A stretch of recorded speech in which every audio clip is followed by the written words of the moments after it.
ஞானானந்தமயம் தேவம் நிர்மலஸ்படிகாகிருதியும் ஆதாரம் சர்வ வித்யானாம் ஹயக்ரீவம் பாஸ்மகே. நெக்ஸ்ட் ஜென் டிவி நேயர்களுக்கு அஸ்ட்ரோ கேஎஸ் ஐயங்காரின் பணிவான நமஸ்காரங்கள். வார பலன் 26/8/2024 1/9/2024 வரை உண்டான வாரத்திற்கு மேஷம் முதல் மீனம் வரை என்னென்ன பலன்கள்னு பார்ப்போம். அதற்கு முன்னாடி இந்த வாரத்தில் கோல்சாரம் எப்படி இருக்குது அப்படின்றத பார்ப்போம். அதற்கு பிறகு இந்த வாரத்தில் வரக்கூடிய விசேஷ நாட்கள், அதற்கு பிறகு இந்த வாரத்தில் வரக்கூடிய எந்தெந்த ராசிக்காரர்களுக்கு சந்திராஷ்டமம் அப்படின்றத பார்ப்போம் வருஷப்படுத்தி. இந்த வாரத்தில் பார்த்தாலேனால் கோல்சார பிரகாரம் ராசிக்கு, அதாவது ரிஷப ராசி, காலபுருஷ தத்துவத்தின் 2வது ராசியான ரிஷப ராசியில் குரு, மிதுனத்தில் செவ்வாய், கடகத்தில் புதன், சிம்மத்தில் சூரியன், கன்னியில் சுக்கிரன் கேது, கும்பத்தில் சனி வக்ரகதியில் இருக்கார், மீனத்தில் ராகு. இந்த வாரத்தில் அதிவேகமாக செல்லக்கூடிய கிரகமான சந்திரன் ரிஷபத்தில் கிருத்திகை நட்சத்திரத்தில் இந்த வாரத்தை ஆரம்பிக்கிறார். மக நட்சத்திரம் சிம்ம ராசி வரலும் போகிறார். இது இந்த வாரத்தினுடைய கோல்சாரம். இந்த வாரத்தில் வரக்கூடிய விசேஷ நாட்கள் அப்படின்னு பார்த்தாங்கன்னா, இந்த வாரம் மொத்தமே விசேஷம். 26ஆம் தேதி அன்றைக்கி பார்த்தாங்கன்னா ஸ்ரீ ஜெயந்தி வைகானசம்னு போட்டிருப்பாள். அதாவது கோவில்களில் பண்ணக்கூடியது, அதாவது வைகானச ஆகமம்னு சொல்லக்கூடியது. வைகானச ஆகமம், பாஞ்சராத்திர ஆகமம்னு 2 வகையில் இருக்குது. இதில் கோவிலில் கடைபிடிக்கக்கூடியது வைகானச ஆகமத்தில் ஒரு வகை, அதாவது ஒரு வகையான ஆகமம் வைகானச ஆகமம், அதாவது அந்த முனிவர் ஏற்படுத்தி வச்ச ஒரு ப்ராக்டிஸ்ன்னு சொல்லக்கூடியது. அதன் வழி அந்த ப்ராக்டிஸில் இருக்கக்கூடிய கோவில்களில் 26/8/2024 கிருஷ்ண ஜெயந்தி கொண்டாடுறோம். 27ஆம் தேதி பாஞ்சராத்திரம், அன்னைக்கு பாஞ்சராத்திர வழியில் கொண்டாடக்கூடிய வாழ்க்கை அன்னைக்கு கிருஷ்ண ஜெயந்தி. ரோகிணி நட்சத்திரம், அஷ்டமி திதி ரெண்டுமே சேர்ந்து வரக்கூடிய காலகட்டம். இதில் ஸ்ரீ சன்னதின்னு சொல்லக்கூடிய அகோபில மடம் ஆதீனத்துக்கு உண்டான சிஷ்யார்கள் எல்லாரும் கொண்டாடக்கூடியதும், முனித்திரியம்னு சொல்லக்கூடிய ஸ்ரீ பாதுகா இதில் கொண்டாடக்கூடிய எல்லாரும் இந்த ஸ்ரீ ஜெயந்தியை 27ஆம் தேதியை இந்த வாட்டி கொண்டாடுறார். 2 பேருக்குமே சேர்த்து வருது ரோகிணி நட்சத்திரம் மற்றும் அஷ்டமி திதி அப்படின்னு சொல்லக்கூடியது. கிருஷ்ண ஜெயந்தி நம்மளுக்கு, அதாவது ராமாயணம் மகாபாரதம் ஒரு பெரிய இதிகாசம். இந்த இதிகாசத்தில் மகாபாரதத்தில் பகவத்கீதைன்றது ரொம்ப பெரிய விசேஷம். கிருஷ்ணனுடைய சரித்திரம் அப்படின்றது இந்தியாவை பொறுத்தவரைக்கும் ஒரு பெரிய ஏற்றத்தை கொடுக்கக்கூடியது. அதனால் இந்தியாவினுடைய ஒரு பெரிய இறையாண்மைன்னு சொல்லக்கூடியது இந்த கிருஷ்ண ஜெயந்தி விழா. நம்மளோட நார்த்தில் இருக்கவா ரொம்ப அதிகமாக கொண்டாடக்கூடியது கிருஷ்ண ஜெயந்தி, ராமநவமி, இது 2த்தையுமே. அதுவும் கிருஷ்ண ஜெயந்தி ரொம்ப பெரிய விசேஷமாக கொண்டாடுவோம். ராத்திரி எல்லாம் ரொம்ப விசேஷமாக இருக்கும். இங்கே பார்த்தாலேனால் மதுரா, துவாரகா இதெல்லாம் ரொம்ப ஏற்றமான ஒரு இதுவாக இருக்கும். கிருஷ்ணர் பிறந்ததை ரொம்பவும் பெரிய ஏற்றமாக கொண்டாடக்கூடிய காலகட்டம் இது.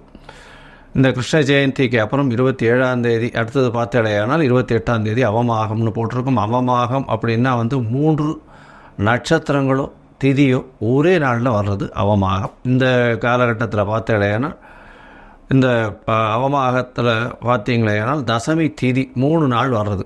3 நாள் வர்றதுனால அது அவமாகம். இதனால் நல்ல வேலைகள், அதாவது வீட்டுக்கு உண்டான இந்த வேலைகள் எந்த ஒரு ஃபங்க்ஷன்ஸ் அந்த மாதிரி வைக்க மாட்டான் இந்த காலகட்டத்தில்.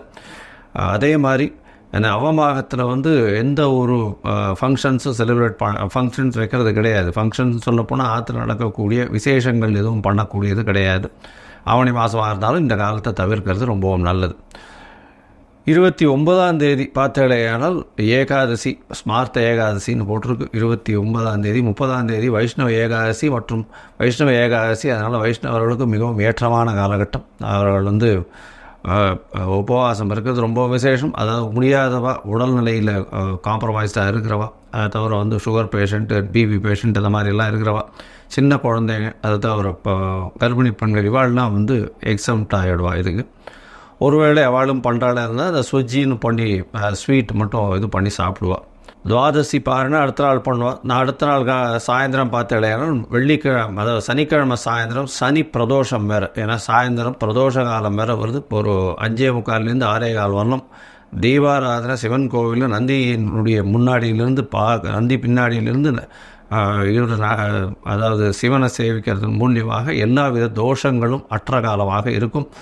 இந்த பிரதோஷத்துக்கு விரதம் இருக்கிறது ரொம்ப பெரிய ஏற்றம். பிரதோஷத்துக்கு விரதம், அதாவது எதையாவது நினச்சிட்டு விரதம் இருக்கிறது அப்படின்றதன் மூலியமாக அந்த பிரச்சனைகளிலிருந்து நிச்சயமாக விடுபடக்கூடிய காலகட்டமாக அமைய போகிறது.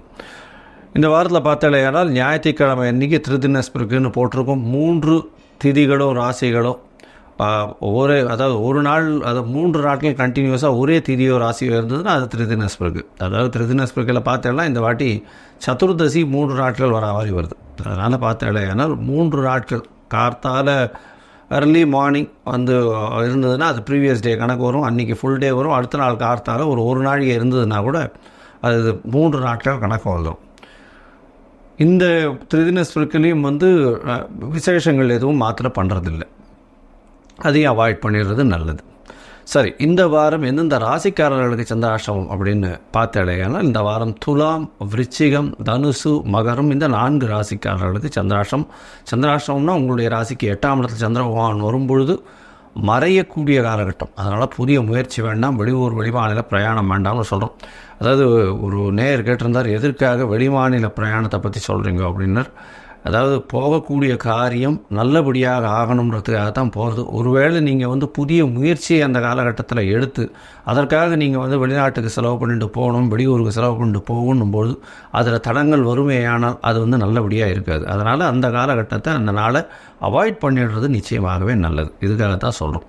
சரி, இந்த சந்திராஷ்டமத்தின் தாக்கத்தை குறையணும் அப்படின்னா சந்திர பகவானுக்கு உண்டான எளிய பரிகாரம் அப்படின்னு சொல்லக்கூடியது அகத்திக்கீரை கட்ட அருகில் இருக்கக்கூடிய கோசாலையில் பசுக்களுக்கு வாங்கி கொடுங்க. அதில் சந்திராஷ்டமத்தின் தாக்கம் நிச்சயமாக குறையும். சரி, இந்த வாரத்தின் பலன் 26/8/2024 1/9/2024 வரலும் உண்டான பலன்களை மேஷம் முதல் மீனம் வரை உண்டான ராசிக்கு பார்க்கலாம். அதற்கு முன்னாடி என்னுடைய மொபைல் நம்பர் கீழே ஸ்க்ராலிங்கில் போயிட்டு இருக்கோம். உங்களுக்கு அஸ்ட்ராலாஜிக்கல் கன்சல்ட் தேவைப்பட்டதுன்னா எனக்கு ஃபோன் பண்ணுங்க, உங்களுக்கு அப்பாயின்மெண்ட் தரேன். உங்களுடைய date, time, place of birth, உங்களுடைய பெயர், உங்களுடைய தாய் தகப்பனார் பெயர் இது வரலாம் அனுப்புங்க. உங்களுக்கு உண்டான ஜாதகத்தை போட்டு அதில் சந்தி இருக்கான்னு பார்த்து, பாத சந்தி, நட்சத்திர சந்தி, அதை தவிர லக்ன சந்தி, லக்ன பாத சந்தி, இது எல்லாத்தையும் பார்த்துட்டு, ஏன்னா எனக்கு தெரிஞ்சு நிறைய பேர் துளாராசின்னு சொல்லுவா, விருச்சிக ராசியில் இருப்பா. அதாவது விசாகம் 3ஆம் பாதம் 4ஆம் பாதம் சந்தியில் வந்திருக்கும். அதே மாதிரி லக்னமும் அந்த மாதிரி வந்திருக்கும். மிருகசீரிஷ நட்சத்திரம்னுவா ரிஷபத்துலேயும் இருக்கும், மிதுனத்துலேயும் இருக்கும். அந்த சந்தியில் பிறந்துட்டு அவள் மிதுன ராசிக்கு 40 வயசு 50 வயசு இருக்கும். அவள் பெருமாளுக்கு இது பண்ணிட்டு இருப்பாள். அதே மாதிரி நட்சத்திர சந்தி சில நேரத்தில் இது ராசி சந்தி, நட்சத்திர சந்தி வரும்போது பார்த்தேன்னா அதாவது மிருகசீரிஷம் 4ஆம் பாதத்துக்கும் திருவாதிரைக்கும் நடுவில் மாட்டேன்றோம். இந்த மாதிரியான விஷயங்களை பார்த்து உங்களுக்கு உண்டான ஹாரோஸ்கோப்பை போட்டு இன்றைய காலகட்டத்தில் இருக்கக்கூடிய கோல்சாரம் எப்படி இருக்குது, அதை தவிர உங்களுடைய தசாபுக்தி அந்தரம் சூக்ஷ்மம் எப்படி இருக்குன்றதை பார்த்து உங்களுடைய பிரச்சனைக்கு நிச்சயமான விடிவு காலம், அதை தவிர ஒரு எளிய பரிகாரம் என்ன இருக்குது அப்படின்றதையும் சொல்கிறேன்.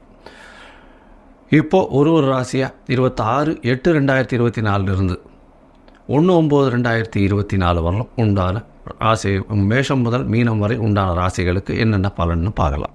மகரம், உத்திராடம், திருவோணம், அவிட்டம் இந்த 3 நட்சத்திரம் 9 பாதங்களை கொண்ட ராசி. ராசியின் அதிபதி அப்படின்னு சொல்லக்கூடியவர் சனி பகவான். ராசிக்கு 2ஆம் இடத்துல இருக்க பேச்சில் கவனமாக இருக்கிறது நல்லது.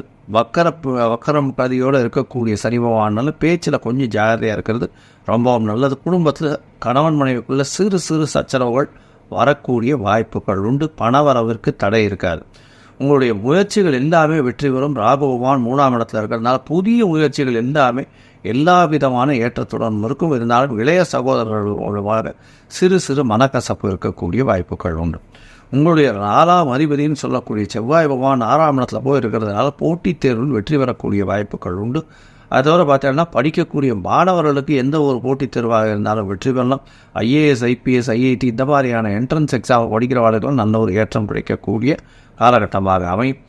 6ஆம் இடத்துல போய் இருக்கிறதுனால செவ்வாய் பகவான் வீடு மனை வாங்கிறதுக்குன்னு புதிய கடன் வாங்கக்கூடிய பாக்கியம் நிச்சயமாக உண்டு. இந்த மகர ராசிக்காரர்களுக்கு பார்த்தீங்கன்னா நல்ல ஒரு ஏற்றம் கிடைக்கக்கூடிய காலகட்டமாக அமையும். ராசிக்கு 5ஆம் இடத்துல குரு பகவான் இருந்து ராசியை பார்க்கறதன் மூலியமாக நல்ல ஒரு ஏற்றம். 5ஆம் இடத்துல குரு பகவான் இருந்து பார்க்கறதுனால குழந்தை பிராப்தி ஏற்படக்கூடிய வாய்ப்புகள் உண்டு. இவ்வளோ நாளாக குழந்தை பாக்கியம் இல்லாதவர்களுக்கு குழந்தை பிராப்தி நிச்சயமாக ஏற்படக்கூடிய வாய்ப்பு உண்டு. உங்களுடைய ராசிக்கு பார்த்தீங்கன்னா சப்தமத்தில் 6ஆம் அதிபதியான புத பகவான் இருக்கிறதும் நல்ல ஒரு ஏற்றம். 9ஆம் அதிபதியான புத பகவான் 6ஆம் இடத்துல 7ஆம் இடத்துல இருக்கிறது மூலியமாக 9க்கு 11ஆம் இடம்னு சொல்லக்கூடியது. அதனால் தந்தையின் மூலியமாக திடீர் பணம் வரவும் தந்தையின் வழியாக வரக்கூடிய சொத்துக்களும் வரக்கூடிய வாய்ப்புகள் நிச்சயமாக உண்டு. ராசிக்கு 8ஆம் இடத்துல ஆட்சி பெற்ற சூரியன். அதனால் கொஞ்சம் அரசாங்கம் அரசு சம்பந்தமான பிரச்சனைகளில் ஜாகிரதையாக இருக்கிறது நல்லது. இந்த கவர்மெண்ட் கான்ட்ராக்ட்ஸ் எடுத்து பண்ணுறவங்களுக்கு பணம் வர்றதுக்கு கொஞ்சம் இழுத்தடிக்கும், கொஞ்சம் ஜாகிரதையாக இருக்கிறது நல்லது. அரசாங்க அலுவலர்கள் கூட ரொம்ப இணக்கமாக போகாதீங்க, பொறுமையாக இருக்கிறது ரொம்ப நல்லது. ராசிக்கு 9ஆம் இடத்துல பார்த்தலையானால் கேது பகவான் சுக்கிரனோடு சேர்ந்திருக்கார்.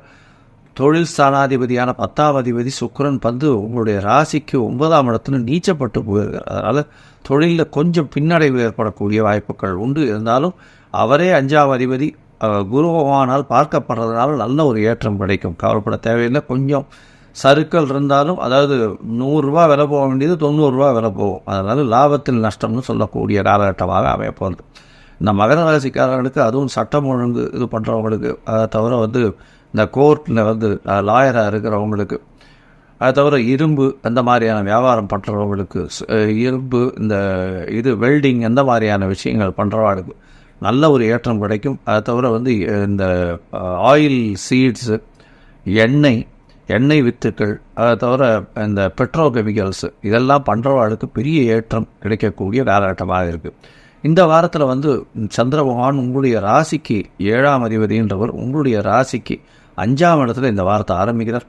5ஆம் இடத்துல ஆரம்பிக்கக்கூடிய இது 28ஆம் தேதி காலை ஒரு 8 மணி வரலும் இருக்கக்கூடிய காலகட்டம். 5ஆம் இடத்துல இந்த 5ஆம் இடத்துல இருக்கும்பொழுது பார்த்தோம்னா உங்களுக்கு ஒரு பதவி, புகழ், அந்தஸ்து, கௌரவம்னா உங்களுடைய பார்ட்னர்ஷிப் தொழிலில் பெரிய ஏற்றம் கொடுக்கக்கூடிய காலகட்டமாக அமையாது. 7ஆம் அதிபதி 5ஆம் இடத்துல இருக்கிறதும் 7-5 சம்மந்தப்படுறதுனால காதல் வயப்படக்கூடிய வாய்ப்பு உண்டு. இருந்தாலும் சுக்கிரன் நீச்சப்பட்டு போனதுனால அந்த அளவு ஏற்றம் கொடுக்காது.